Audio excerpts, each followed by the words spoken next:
아브라함이 하나님의 부름을 받고 가나안 땅에 들어온 지 10년이 지났습니다. 갈대아 우르의 모든 자산과 인맥과 안정성을 다 버리면서까지 하나님 명령을 따라서 왔는데 10년이 지나도록 아무런 기미도 보이지 않는 이 현실은 아브라함의 어깨가 축 처지게 만들었을 겁니다.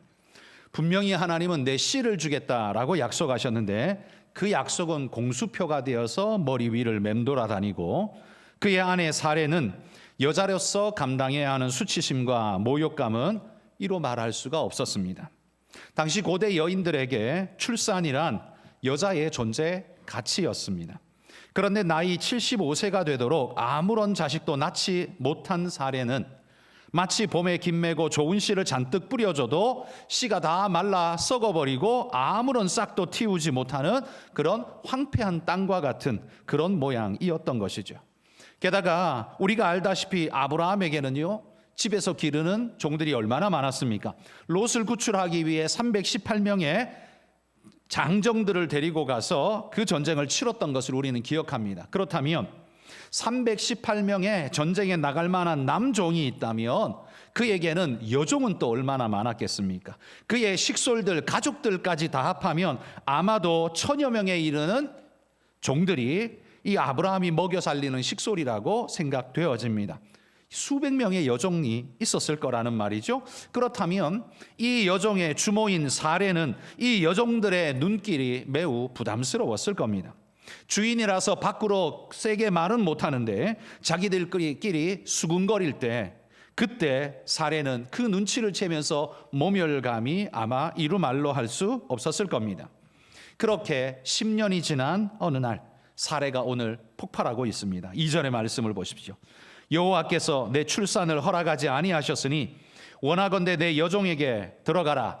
내가 혹 그로 말미암아 자녀를 얻을까 하노라. 이렇게 말합니다.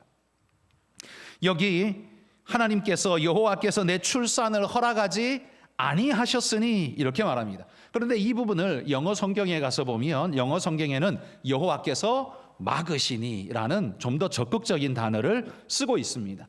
한글 성경에는 하나님이 허락하지 않으셨다라는 좀 더 완곡한 표현을 쓰고 있지만 영어 성경은 직설적이게도 막으셨다라는 단어를 쓰고 있습니다. 여러분, 사레가 하는 이 말, 하나님이 막으셨다 이 말, 여러분 이건 어떻게 해석할 수 있을까요? 사레의 말은 두 종류로 해석이 될 거라고 생각합니다. 하나는 좋게, 하나는 나쁘게. 좋게 해석하면 이럴 겁니다. 모든 역사가 하나님의 주권 안에 있으니 하나님이 막으시면 감히 누가 어쩔 수 있으리요? 하나님은 주권자이십니다 라는 신앙적 해석이 하나 가능할 겁니다. 반대로 또 하나의 해석은 그런 하나님이 나를 막으셔서 자식을 낳지 못하게 하니 나의 불임은 전적으로 하나님의 책임이다 라는 그런 분노 가득 섞인 분노의 언어라는 이야기죠.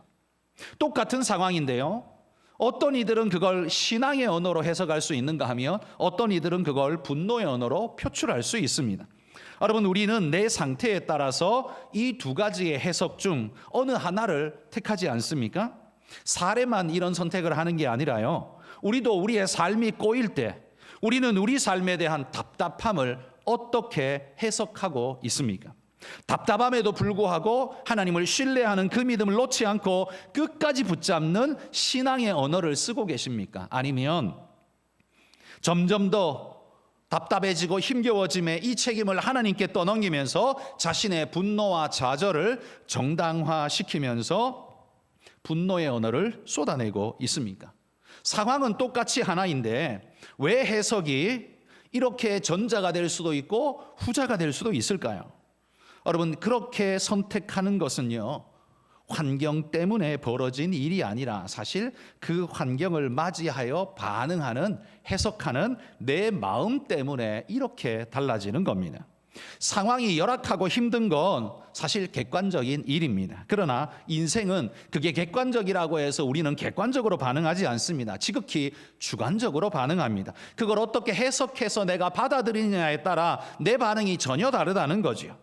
다시 말해 객관적인 환경을 주관적인 고백으로 어떻게 승화시켜서 그거를 표출하느냐, 이게 우리의 숙제라는 말이죠. 사례는 10년을 참다가 지금 폭발하고 있습니다. 그리고 그 책임은 여호와께 있다고 선언하고 있습니다. 왜일까요? 왜 아브라함에게 10년 동안 잘 참고 있다가 이렇게 선포하고 있는 거겠습니까? 그건 이제부터 내가 하는 일은 하나님께서 막으셔서 내가 얻지 못한 것이니 지금부터 내가 하는 일에는 이제는 어쩔 수 없다. 정당성이 나에게 있다라는 이걸 전하기 위해서 아니겠습니까? 내가 기다려봤지만 안 되더라, 안 주더라. 그러니 내가 여종을 통해서라도 얻어야 하는 것 마땅한 일 아니냐. 지금 사례가 지금 그렇게 말하고 있다는 거예요. 여러분, 참고 참았던 이 사례의 눈이 자기의 여종 하갈을 보는 순간, 아, 이게 답이 되겠네? 라는 생각을 하는 순간 믿음으로 기다리려는 그 의지와 소망이 다 소멸되어 버렸습니다. 믿음의 인내심이 소멸되어 버렸다는 거예요. 왜냐하면 내게 택할 방법이 하나 더 있구나라는 걸 깨달았기 때문이지요. 이제는 더 이상 내가 기다림의 방법을 쓰지 않고 적극적인 방법을 써도 아들을 얻을 수 있겠구나, 이런 생각이 들었다는 거죠. 여러분, 인간의 방법이 눈에 보이는 순간 사례는 믿음의 방법을 놓아버리는 오늘 현실을 주목해 보십시오. 이 하갈이 누굽니까? 이 하갈은요, 아브라함이 기근 때문에 애굽으로 내려갔다가 애굽 왕에게서 자기 아내를 누이라고 속이는 바람에 애굽 왕이 막 선물을 잔뜩 주었지 않습니까? 아마도 그때 함께 얻게 된 여종이라고 생각됩니다. 그리고 이 하갈의 나이는 어린 나이, 지금 우리로 치자면 아주 어린 나이, 출산을 충분히 할 수 있는 젊은 여성이라고 생각됩니다. 사실 여러분, 이 하갈이라는 존재가 자기 집에 있는 것은 아브라함에게 있어서는요, 마치 흑역사의 증거 같아 보였을 겁니다. 왜요? 왜냐하면 애굽에서 얻어온, 그것도 자기 아내를 누이라고 속이면서 목숨 구걸을 위해 그 거짓과 속임수를 쓰면서까지 몸부림으로 얻어낸 게 결국 그 하갈 아닙니까? 그러니 아브라함은 하갈을 볼 때마다 아내를 누이로 속인 자신의 흑역사가 떠오를 수밖에 없었을 겁니다. 그리고 지금 하갈에게로 들어가라는 사례의 명령에 꼼짝없이 순종하고 있는 아브라함은 그게 바로 자신의 책임이란 걸 통감하기 때문에 아무 말도 못하고 있는 겁니다. 오늘 이 사건, 여러분, 오늘 이 사건 우리는 2절을 읽었습니다만 오늘 이 16장에 나오는 이 사건은 우리로 하여금 아주 많은 걸 생각하게 합니다. 저는 이 2절을 읽었지만 이 속에서 4가지의 교훈을 여러분과 함께 찾아보고자 합니다. 첫 번째는요, 사례에게 이 믿음의 인내를 소멸시키는 기능을 한 것이 하갈이더라라는 것, 우리가 이 부분에 먼저 주목할 필요가 있습니다. 여러분, 하갈이 눈에 보이자 하나님 말씀을 따라 기다려야 한다는 생각은요, 쑥 꺼져 버렸습니다. 소멸되어 버렸습니다. 하갈을 통하면 되겠구나. 제가 젊으니까 자식 낳을 수 있겠구나. 인간적인 방법이 고개를 들자 신앙적, 영적 방법은 자취를 감춰버리더라라는 겁니다. 여러분, 우리가 하나님께 자주 이런 한탄을 하죠. 하나님, 왜 내게는 능력도 안 주시고 돈도 안 주시고 백도 없고 무엇도 없는 이 초라한 모습으로 나를 만드셨습니까? 이렇게 무능한 존재로 나를 만드신 이유가 도대체 뭡니까? 이건 다 하나님 탓 아닙니까? 라고 우리는 그런 원망이 들 때가 있습니다. 그런데 여러분, 이게 돈도 없고 능력도 없고 백도 없고 무엇도 없는 거 따지고 보면 진짜 불쌍한 존재 같은데, 여러분, 이런 상황이 오히려 어떤 때에는요, 축복이다라고 생각해 본 적은 혹시 없으십니까? 여러분, 우리가 기댈 수 있는 돈이 많았더라면 여러분들은 지속적으로 믿음을 잘 선택했을까요? 아니면 내가 할 수 있는 방법, 인간적 방법을 선택해서 그쪽으로 더 빨리 달려갔을까요? 내게 지금 겨우 먹고 살 정도 혹은 근근히 가는 정도, 이게 아니라 넉넉하여 남아돌 정도의 여유가 여러분에게 진짜 삶에 있었더라면 여러분이 신앙을 오늘처럼 잘 지키면서 올 수 있었을까요? 아니면 지금 이 시간에 이 자리가 아니라 딴 데 가서 딴짓을 하고 있었을까요? 한번 생각해 보십시오. 여러분, 돈은요, 그 자체로 축복도 아니고 저주도 아닙니다.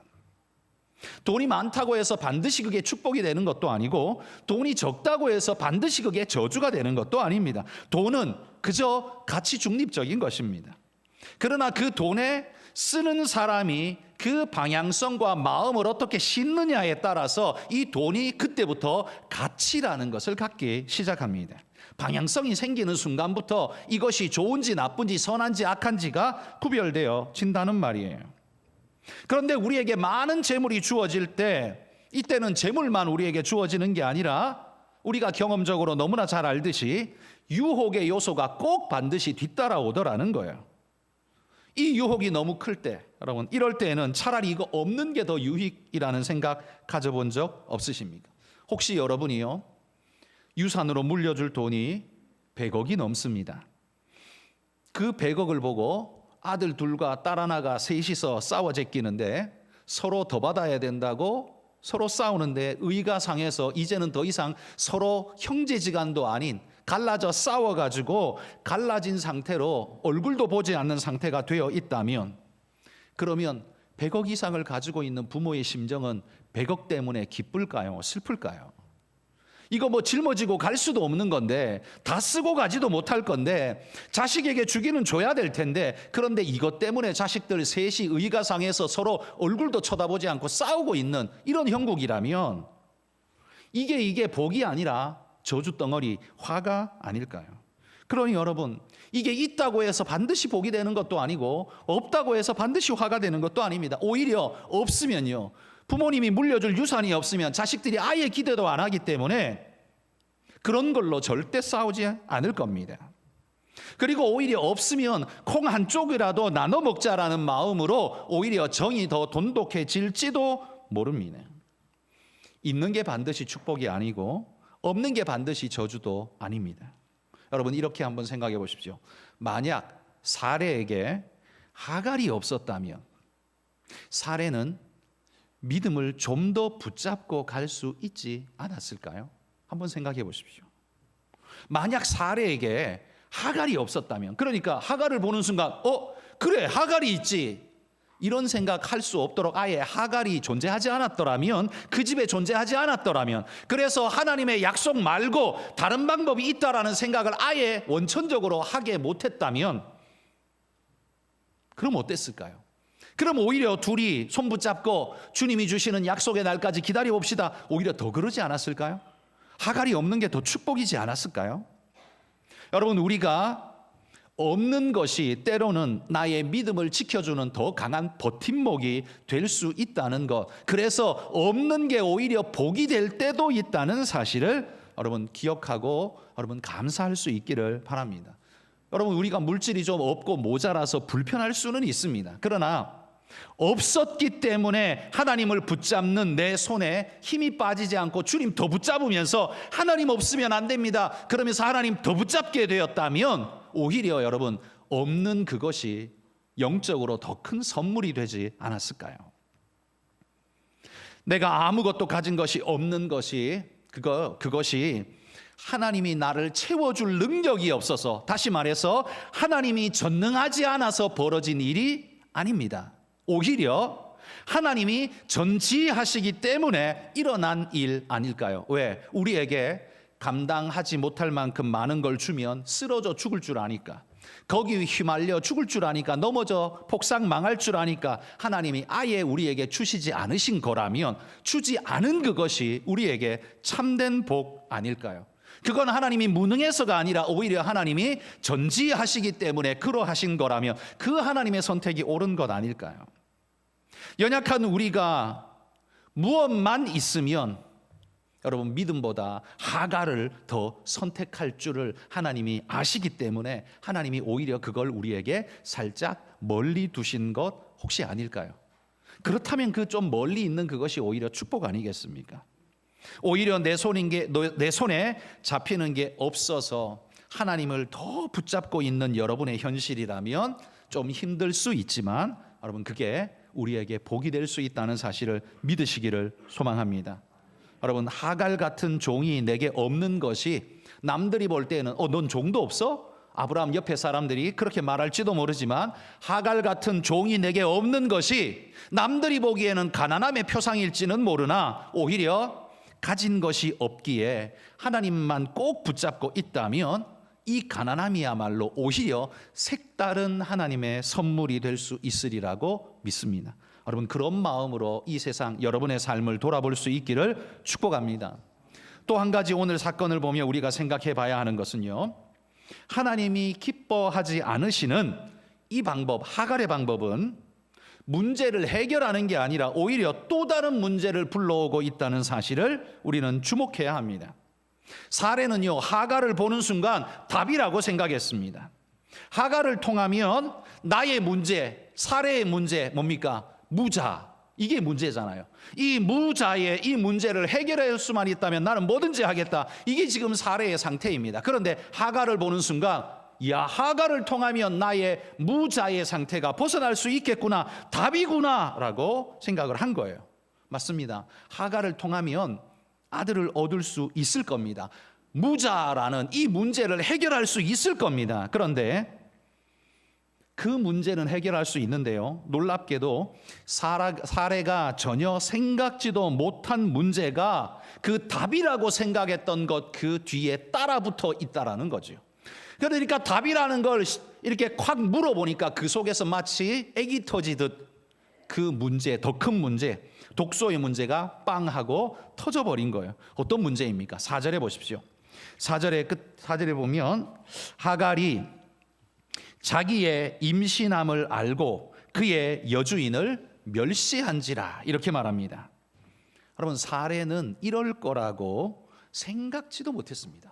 그냥 하갈을 취하면 아들을 얻을 수 있을 거라는 긍정적인 생각만 했지, 이 아들을 가진 하갈이 자신을 멸시하고 무시하리라고는 꿈에도 생각지 못했던 거예요. 여러분, 이게 바로 인간의 한계입니다. 우리는 이렇게 하면 답이 되지 않습니까? 라고 하나님 앞에 항변하면서 이 답을 달라고 하나님 앞에 외칠 때가 참 많습니다. 하나님, 이 문제는 이게 답이잖아요. 그래서 자신이 마치 전지한 사람인 것처럼 그렇게 하나님 앞에 때를 쓸 때가 있습니다. 그런데 왜 하나님은 그 답을 주시지 않는 걸까요? 우리보다 더 어리석기 때문에 생각을 못해서 그걸 주시지 않는 걸까요? 아니면 야박해서 하나님이 주시지 않는 걸까요? 아닙니다. 우리 눈에는 보이지 않는데 하나님 눈에 보이는 그것이 답이 아니라 답 속에 들어있는 독소가 더 크기 때문에 하나님이 그걸 우리에게 주시지 않을 수 있다는 겁니다. 여러분, 아무리 내 자식이 배가 고프다 한들 독이 든 빵을 먹이겠습니까? 그거는 그렇게 할 수 없지요. 차라리 굶었으면 굶었지 내 자식에게 독이 든 빵을 먹일 수는 없지 않습니까? 여러분, 무지한 사례는 하갈이라는 답 속에 독소가 들어있는 걸 전혀 보지 못했습니다. 그러니까 앞에서 보니까 이거 하갈 답이네 라고 생각한 거예요. 그걸 조금만 옆에서 보면 이게 답이 아닐 수 있네. 그리고 뒤에서 보면 이게 답이 아니구나. 이게 될 수 있는데 사례는 지금 앞에만 보고 이게 답이네 라고 생각하고 덥석 물어버리는 순간 그 뒤에 숨어있는 독소가 터져나오기 시작했다라는 겁니다. 여러분, 이 사례의 선택이 진정 옳은 선택입니까? 답답한 사례는 하갈을 보는 순간 답을 찾았다라고 유레카라고 불렀을지 모르지만, 여러분, 이 결과를 아는 우리는 이게 답이 아니라는 사실, 이건 오답이라는 사실을 우리는 너무나 잘 알지 않습니까? 이 선택은 너무 어리석은 거야 라는 걸 우리는 너무 잘 압니다. 여러분, 우리의 선택이 이렇게 어리석을 수 있다는 사실을 늘 조심하고 기억해야 합니다.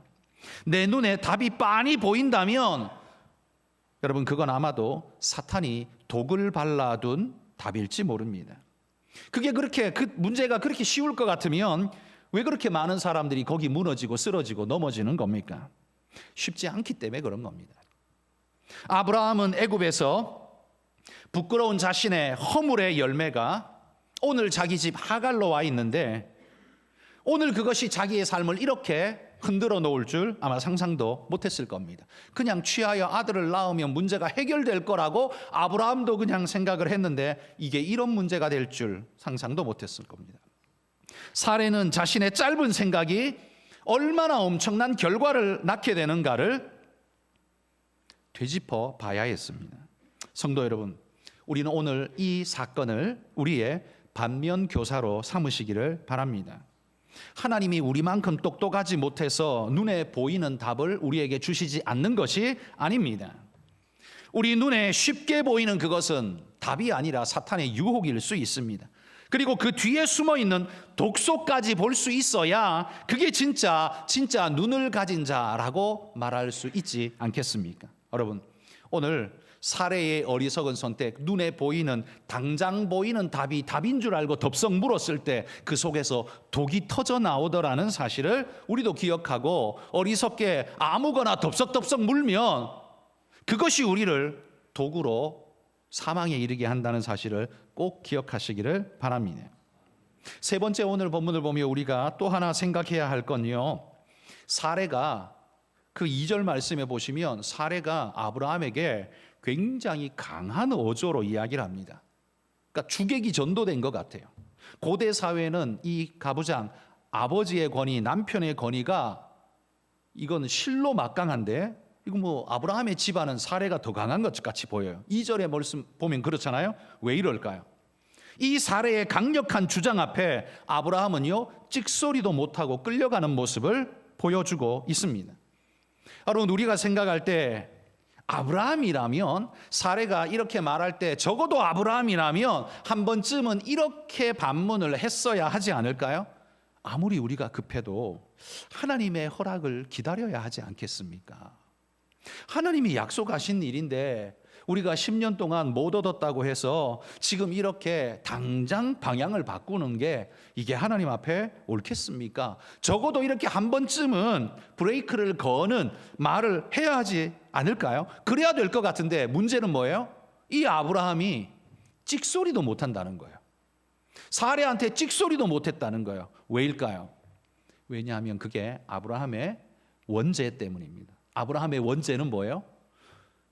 애굽에 내려갔다가 아내를 누이로 팔아먹어버린 원죄. 그것 때문에 얻은 것이 하갈이고, 그것 때문에 지금 집이 이렇게 풍비박산이 나고 있는 것 아닙니까? 이 모든 일의 근본적 죄는 누구한테 있어요? 아브라함한테 있다는 거예요. 자기한테 있는 거예요. 그러니까 지금 이걸 놓고서 자신이 할 말이 없는 거예요.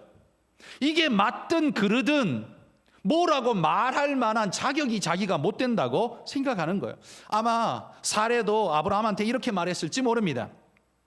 당신이 자기 살자고 애굽에서 나를 누이라고 팔아먹지 않았냐고, 그 대가로 얻은 게 지금 요 하갈 아니냐고, 내가 저 하갈을 통해서 자식을 보겠다는데 그게 뭐 큰 욕심이냐고, 당신 죄 때문에 생긴 일이니까 그건 당신 죄라고 아마 하갈이 이렇게 사례가 이렇게 막 쏘아붙이지 않았을까요? 여러분, 아브라함은 자신이 지은 죄가 있으니 아무 말도 할 수 없었을 겁니다. 그래서 2절 끝에 보십시오.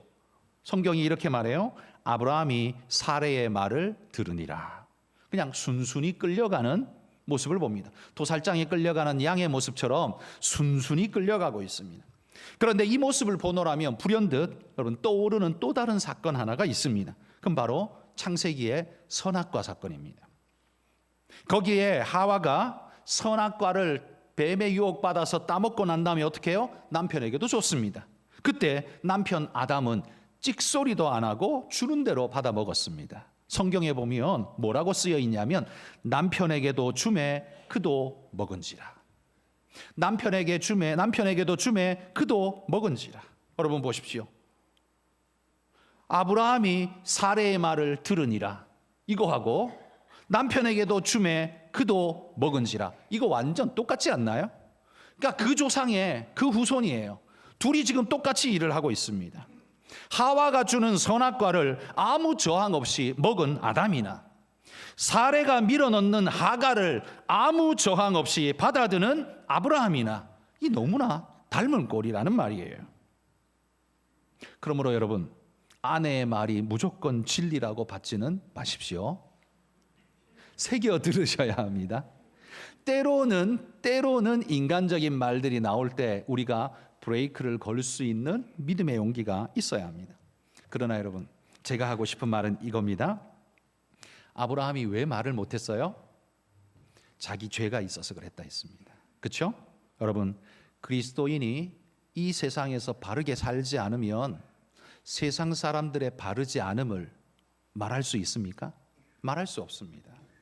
그것의 옳고 그름을 논할 수 있습니까? 논할 수 없습니다. 이게 진리의 길이다 말할 수 있습니까? 못합니다. 왜? 너나 잘하세요 이렇게 말이 돌아올 게 뻔하기 때문이죠. 여러분, 그리스도인이 바르게 살아야 하는 이유가 바로 여기 있는 겁니다. 우리가 바르게 살아야 하는 건 천국 가기 위한 방편이 아닙니다. 여러분, 우리가 바르게 사는 건 천국을 가기 위한 방편으로서 존재하는 게 아니에요. 그러니까 바르게 살아야 천국 가는 게 아닙니다. 우리는 천국을 이미 하나님으로부터 얻었기 때문에 그 다음에 하나님을 닮은 바른 삶이 우리에게 요청되는 것입니다. 그러니까 천국과 바르게 사는 건 지금 이걸 동일선상에 놓으면 안 된다는 말이에요.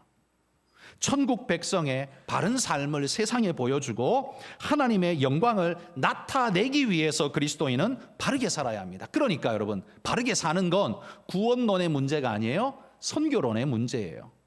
신학적 이야기라서 어렵죠. 그러니까 구원받기 위한 근거가 아니라 복음 전하기 위한, 하나님의 영광을 나타내기 위한 그 근거라는 말이에요. 그래서 구원론이 아니라 선교론이라고 제가 말하는 겁니다. 우리가 하나님의 백성답게 온전히 살아가는 모습을 보임으로써 그들이 우리를 통해서 하나님을 보게 하는 것, 이게 바로 그리스도인의 바른 삶이라는 거예요. 그런데 아브라함이 지금 어때요? 자기가 제대로 살지 못하니까 사례가 잘못된 길로 가도 아무 말도 못하고 그 말을 들을 수밖에 없는, 끌려갈 수밖에 없는 현실이 벌어지지 않습니까? 여러분, 오늘 우리 그리스도인들이 할 말 없이 찍소리 못하고 이렇게 꼬꾸라져 있는 이유는 뭘까요? 아브라함처럼 그 근본적 죄가 우리에게 있기 때문 아닐까요? 우리가 온전히 살지 못했고, 우리가 그들과 똑같이 더럽게 살았고, 지저분하게 살았고, 추하게 살았고, 그리고 교회만 오면 더 잘 살게 해달라고만 기도했지 자기 삶은 돌아보지 않는 그런 모습이었다면 사람들은 그러겠죠. 너나 나나 똑같은데 네가 지금 무슨 소리 하느냐라고 핀잔을 주지 않겠습니까? 그러니 여러분, 오늘 아브라함의 모습을 보면서 깨달읍시다. 우리가 선하게 착하게 살아야 하는 이유는 하나님의 영광을 위해서입니다. 주님이 명하신 그 사명을 감당하기 위해서입니다. 하나님의 진리 말씀을 진리에게 전하기 위해서입니다. 여러분이 천국 가기 위해서가 아니라 그건 이미 하나님이 우리에게 보장해 주신 거고, 여러분 그런 믿음을 가지고 온전히 살아가시기를 축복합니다. 마지막으로 오늘 이 사건의 마지막으로 우리가 생각해 볼 것은요, 그 당시의 풍습으로는 아브라함이 여종을 취해서 아들을 낳는 건 자연스러운 일이었습니다. 그건 이상한 게 아니에요. 그건 누구나 하는 자연스러운 일이었어요. 아브라함이나 사레가 그렇게 한다고 해서 잘못되었다 이렇게 말할 수 없는 시대였다라는 말이에요. 그러니까 아브라함과 사레는 지금 그 당시에 법으로 치자면 아주 적법한 정당한 재산권 행사를 하고 있을 뿐입니다. 고대 사회는 종들은 전부 주인의 재산이기 때문에 그 종을 통해서 자식을 보든 말든 그건 재산권 행사일 뿐입니다. 지금이야 무슨 인권 이래가지고 그것에 대해서 여러 가지 따지는 게 많이 생겼지만 고대에는 어떻게 해요? 그런 게 없었다는 거예요. 그러니까 아브라함을 두고서 누가 윤리적으로 문제 삼을 수 있습니까? 지금의 기준으로 보니까 문제를 삼을 수 있지만 그때의 시선으로는 전혀 문제가 되지 않는 일입니다. 그러면 그 일을 정당하다고 할 수 있습니까? 오늘 여러분 성경을 함께 읽고 있는 우리 모두는 기억해야 할 것이 있습니다. 그 뭐냐 하면 그 시대 풍습으로는 정당했지만 이 사건이 하나님께는 한숨이 되었다라는 겁니다. 이걸 우리는 주목해야 한다는 거예요. 이게 사회적으로 옳으냐 그르냐 이것만 가지고 늘 따지는 사람이 있습니다. 이 사람은 기준이 사회이기 때문에 그런 거고요. 우리는 그런 사람이 아니죠. 우리는 어때요? 하나님의 기쁨이냐 하나님의 한숨이냐, 바로 그게 우리의 기준이 되는 겁니다.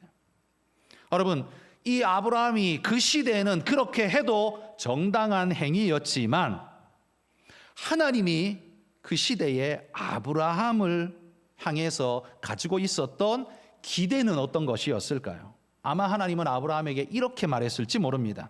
사람들이 다 그렇게 산다 해도 너는 그러지 말았어야지.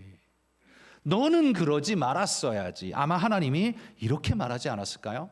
이건 그냥 도덕적 측면의 이야기가 아닙니다. 도덕적으로도 하나님이 그렇게 말씀하시겠지만 그것보다 여기 이 말의 핵심은 세상 풍습이라고 해서 적법하다고 해서 믿음의 사람에게 다 해도 되는 것은 아니라는 말이에요.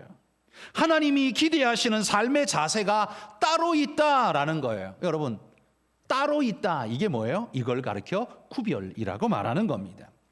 법적으로는 문제 없습니다. 사람들도 다 그렇게 삽니다. 그런데 하나님은 우리에게 따로 살라라고 말합니다. 그게 거룩하라라는 명령인 거예요. 거룩이 뭡니까? 거룩은 오직 하나님께만 있는 특징이에요. 우리에게는 없어요. 그런데 왜 우리에게 거룩을 요구합니까? 제가 늘 말씀드리죠. 우리의 거룩은 달빛 거룩이라고요. 자기 스스로가 빛을 내는 거룩, 그건 하나님만 가지고 계시고 우리는 하나님의 거룩을 반사해서 보여주는 것일 뿐인, 그러니까 그 빛은 내 빛이 아니에요. 하나님 빛인데 그걸 반사해서 보여주는 것일 뿐인 달빛 거룩이에요. 그래서 그 사람들이 우리를 보고서 하나님을 알게끔 하는 것, 이게 바로 우리의 사명이라는 거예요. 그래서 우리에게 주어진 거룩은 하나님을 닮은 겁니다. 그분 따라서 구별되는 거예요. 사회, 법, 윤리적인, 도덕적인 그런 법, 그게 우리의 기준의 기준선 전부가 아니에요. 그거보다 더 높은 기준선, 하나님이 따로 있다라고 말씀하신 그 구별의 우리의 원리, 여러분, 이걸 따라 사는 사람, 이게 바로 그리스도인이라는 말입니다. 여러분, 우리의 핵심은 바로 여기 있는 겁니다. 남들이 기준되도록 살 것이냐, 아니면 하나님이 기준되도록 살 것이냐. 교회는 똑같이 오는데 여기 와 앉아 계시는 수백 명의 성도님들이 남들이 기준되어 사는 분들도 있을 것이고 하나님이 기준되어 사는 분들도 있을 것입니다. 바라기는 여러분 모두가 처음에는 남들 기준, 남들 눈치 보면서 이렇게 살았지만 믿음을 더해가면서, 신앙을 더해가면서 하나님이 기준되어 살아가는 분들이 되시기를 소망합니다. 이게 그리스도인입니다. 이게 바로 그리스도인이라는 말이에요. 여러분, 하나님께서는 이 아브라함이 그 시대의 재산권 행사로 아무 문제 없는 그 일을 왜 하나님은 너는 그러지 말았어야지 라고 왜 말하고 있을까요? 그러면 하나님이 품고 계시는 아브라함을 향한 하나님의 뜻은 뭘까요? 그건 바로 약속의 자녀는 사람의 힘으로나 능으로 태어나는 것이 아니다, 믿음으로 태어난다라는 걸 보여주시려고 하나님이 일부러 이렇게 기다리게 하신 것 아닐까요? 믿음의 사람은 자신의 능력을 기대어서 사는 자가 아니라 하나님의 약속을 기대어 사는 자라는 사실을 보여주려는 것입니다. 그런데 그런 믿음의 사람이요, 어려움에만 봉착하면, 문제만 딱 생기면 즉각적으로 신앙 모드에서 육신 모드로 샥 돌려가지고 살아가는 게 그냥 머릿속에 두 개의 그림이 있어가지고 순식간에 육신 모드로 가서 욕심을 부리면서 사악을 쏟아내면서 절대 손해보지 않겠다라는 그 일념 하나로 그렇게 혹시 살아가고 있지 않습니까? 여러분, 만약에 그렇다면 하나님도 슬퍼하시지만 사탄이 그런 우리의 모양을 보며 오늘 아브라함, 이런 아브라함을 보며 아마 하나님 앞에 이렇게 말하지 않았을까, 그냥 상상해 봅니다. 뭐냐 하면 사탄이 하나님 앞에, 아이 하나님, 저 아브라함 하나님 대단한 것처럼 말씀하시더니만 별거 아니네요. 쟤 별거 아니네요. 저 한번 보세요. 쟤 그냥 넘어가는데요. 여러분, 이렇게 말한다면 하나님은 얼마나 그 자리가 수치스럽겠습니까? 하나님은요, 아브라함의 인간적 방법과 능력을 통해서 약속의 자녀가 이어질 거라고 말씀하신 적이 단 한 번도 없습니다. 오직 성령의 은혜에 이끌려 믿음으로 될 것이라고 하나님은 계속적으로 말씀해 주셨습니다. 왜냐하면 당신이 이후에 보내실 예수 그리스도가 그렇게 태어날 것이기 때문입니다. 예수님이 어떻게 태어났어요? 마리아와 요셉을 통해서 태어난 게 아닙니다. 하나님이 마리아의 몸을 빌어서 예수 그리스도가 나게 하셨습니다. 그때에 그 말씀을 전했더니만, 이 수태고지를 전했더니만 마리아가 뭐라고 말했습니까? 하가를 그냥 받아들이듯 그렇게 했습니까? 인간의 방법을 썼습니까? 아니요. 마리아는 이렇게 했어요. 주의 계집종이오니 말씀대로 내게 이루어지이다. 여러분, 그건 그 시대의 자살행위입니다. 약혼한 여자가 누구인지도 알지 못하는 사람의 씨를 베었다, 이 소식이 들리는 순간, 여러분, 약혼하는 순간 저 남자 집 사람이에요. 시집 가버려서 이미 끝났어요. 저 집에서 이 불명예를 안겨준 이 사람을 죽여도, 돌로 쳐서 죽여도 죄가 되지 않는 시대였어요. 그러니 마리아는 지금 죽음을 걸고 목숨을 걸고 그 고백을 한 거예요. 여러분, 아브라함은요, 자신의 죄 때문에, 원죄 때문에 부끄러워서 말도 못하고 그냥 끌려갔는데, 마리아는 주의 계집종이오니 라고 말하면서 믿음을 표하고 있습니다. 이 얼마나 대단한 일입니까? 여러분, 마리아가 그 믿음을 지켰고, 자기 능력이 아닌 믿음으로 예수 그리스도를 잉태하고 낳지 않습니까? 그뿐만입니까? 여러분, 그리스도인은 또 어떻게 태어납니까? 그리스도인도 똑같이 태어납니다. 그리스도인은요, 부모님이 교회 다니고 그리스도인이면 그들이 낳은 자식은 자동으로 그리스도인이냐? 아니에요. 그건 그리스도인 아니에요. 그냥 교회 다니는 문화인이고, 교회 다니는 사람, 교회 나가본 사람일 뿐이고, 그가 진짜 그리스도인이 되려면 어떻게 해야 되느냐? 요한복음 3장 5절 말씀입니다. 같이 한번 읽어봅시다. 예수께서 대답하시되 진실로 진실로 내게 이르노니 사람이 물과 성령으로 나지 아니하면 하나님 나라에 들어갈 수 없느니라. 다시 말해서 진정한 그리스도인이 되려면 어찌해야 돼요? 물과 성령으로 거듭나야 돼요. 한 번 나는 것, 육체로서 한 번 태어나는 것, 그건 하나님 나라하고는 상관이 없어요. 두 번째 거듭나야 돼요. 어떻게? 물과 성령으로, 하나님의 은혜로 거듭나야만 그 사람이 진정 그리스도인이 되는 겁니다. 여러분, 여러분의 자녀가 날 때부터 교회 다녔다라고 그리스도인이라고 생각하십니까? 그렇게 쉽게 생각하시니까 자녀가 엉뚱한 길로 가고 있어도 안 보이는 겁니다. 신앙 마음속에 없는데도 있는 줄로 그냥 착각하고 그냥 지켜보고 있는 겁니다. 믿음을 독려하지 않는 겁니다. 여러분, 그리스도인은 부모에게서 태어나는 게 절대로 아닙니다. 물과 성령으로 거듭나지 않으면 불가합니다. 하갈이 100명의 하갈을 동원해서 자식을 100명, 200명 낳는다고 해도 그건 약속의 자녀가 될 수 없습니다. 오직 약속의 자녀는 하나님의 약속을 통해서만 태어날 수 있습니다. 믿음으로 말이죠. 그리고 바로 이 약속의 사람들은 이렇게 인간적으로 태어나는 게 아닙니다. 믿음으로 태어나는 겁니다 라고 그걸 세상 사람들에게 보여줘야 할 책임이 누구에게 있어요? 그게 아브라함에게 있었단 말이에요. 그런데 지금 그걸 완전히 망쳐버렸다는 거예요. 아브라함은 그냥 사는 자가 아닙니다. 하나님과 동역하는 자여야 했습니다. 하나님이 이 땅에서 하실 당신의 일에 보조자로서 역할을 하는, 그게 아브라함의 사명이었습니다. 그런데 지금 아브라함을 보십시오. 사레가 뭐라고 하니까 어떻게 해요? 찍소리도 못하고 그냥 떠밀려 갑니다. 사레가 자기 장막에 들어오니까 어떻게 해요? 아무 생각 없이 그냥 하갈이 자기 장막에 들어오니까 아무 생각 없이 하갈을 그냥 취하여 아들을 얻습니다. 이게 성공입니까?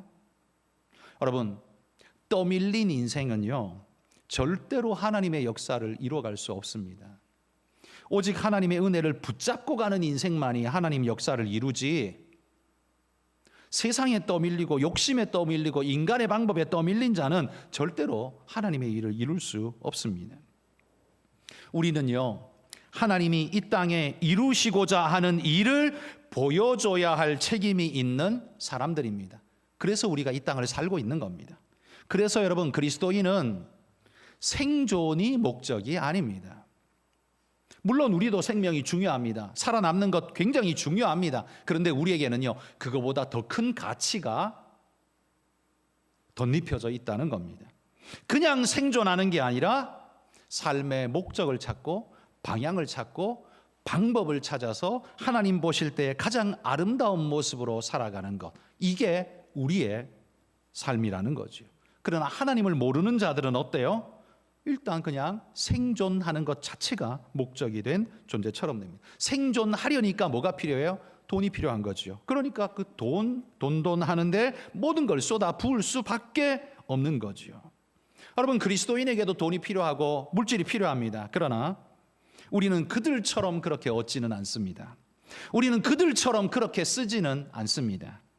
우리는 우리가 얻는 방법이 따로 있고 우리는 우리가 쓰는 방법이 따로 있습니다. 바로 여기에도 구별이라는 것이 나타나죠. 그래서 그리스도인이 거룩하게 사는 것입니다.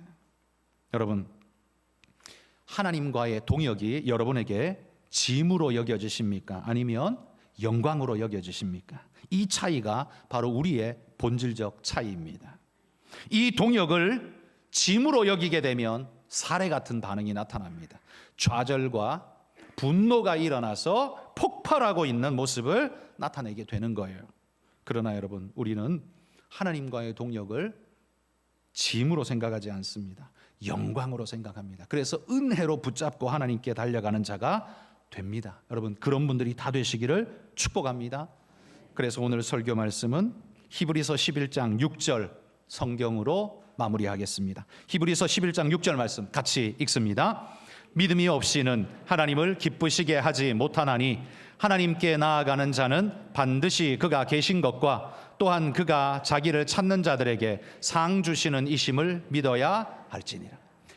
믿으시기를 축복합니다. 기도하겠습니다.